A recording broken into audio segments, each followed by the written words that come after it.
নমস্কাৰ গ্ৰহণ কৰিব শ্ৰদ্ধাৰ দৰ্শকসকল এই ভিডিঅ'টো যোগে মই এটি সংবাদ দিব বিচাৰিছোঁ এটি মেছেজ কেন্দ্ৰীয় কমিটিৰ তৰফৰ পৰা দিয়া মেছেজটো মই এই ভিডিঅ'ত উপস্থাপন কৰিব বিচাৰিছোঁ আশা ৰাখিছোঁ আপোনালোকে শেষলৈকে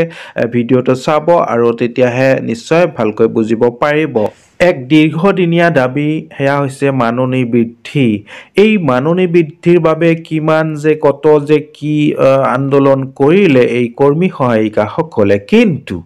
এই কুম্ভকৰ্ণ চৰকাৰ বোলা মেচিনটো নিদ্ৰা যোৱা মেচিনটো কিন্তু এতিয়াও জাগ্ৰত হোৱা নাই কোনো ধৰণৰ গুৰুত্ব আৰোপ কৰা নাই এই মহিলাসকলৰ প্ৰতি কোনো শুভ দৃষ্টি দিয়া নাই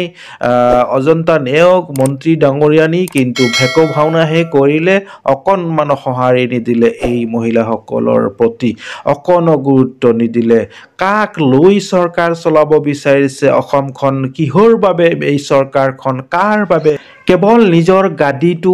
সুৰক্ষাৰ বাবেই কাম কৰে নেকি চৰকাৰ বোলা বস্তুটোৱে একো ধৰিব নোৱাৰি কি কৰি আছে লাখপতি বাইদেউ বনাব ক'ত লাখপতি হ'ল কেইজনক লাখপতি বনাব পাৰিলে কেইজনক 10,000 টকা দিছে এতিয়া প্ৰকাশ পাইছে গোটেইখিনি কথা কেইজনক কি কৰিলে একোৱে নাই ভেকো ভাওনা গোটেইখিনি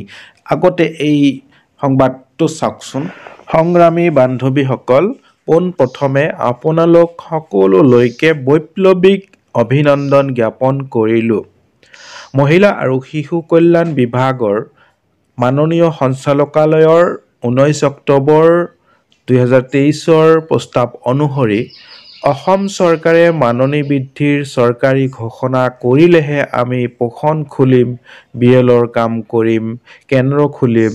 আৰু স্বাভাৱিক সেৱা প্ৰদান কৰিম অন্যথা অসহযোগ চলি থাকিব বুলি অসম ৰাজ্যিক অংগনবাড়ী কৰ্মী সহায়িকা সন্থাই প্ৰস্তাৱ গ্ৰহণ কৰে ধন্যবাদেৰে জয়মতী দাস সভানেত্ৰী ইন্দিৰা নেৱাৰ সম্পাদিকা হয় অংগনবাড়ী কৰ্মী মিনি কৰ্মী আৰু সহায়িকা বাইদেউসকল নিশ্চয় গম পালে এই মেছেজটো যোগে যে অসম ৰাজ্যিক অংগনবাড়ী কৰ্মী সহায়িকা সন্থাৰ কেন্দ্ৰীয় কমিটিৰ তৰফৰ পৰা সভানেত্ৰী আৰু সম্পাদিকাই এই মেছেজটো যোগে বাৰ্তাটো দিছে যে কোনো কাম কাজ কৰা নহব অসহযোগ চলিয়ে থাকিব যেতিয়ালৈকে মাননী বৃদ্ধিৰ ঘোষণা কৰা নহয় নিশ্চয়কৈ কৰিব লাগিব যেহেতু কেন্দ্ৰীয় কমিটিয়ে নিৰ্দেশ দিছে সেইমতে নিশ্চয় আপোনালোকে আদেশটো পালন কৰিব লাগিব আৰু দেখা যাওক কি হয় চৰকাৰখনে কি কৰে আমাৰ তৰফৰ পৰা আমাৰ চেনেল যোগে চৰকাৰলৈ বিশেষ অনুৰোধ থাকিল যাতে এই বাইদেউসকলৰ যি দীৰ্ঘদিনীয়া দাবী মাননী বৃদ্ধিৰ দাবী হেয়া অতি সোনকালেই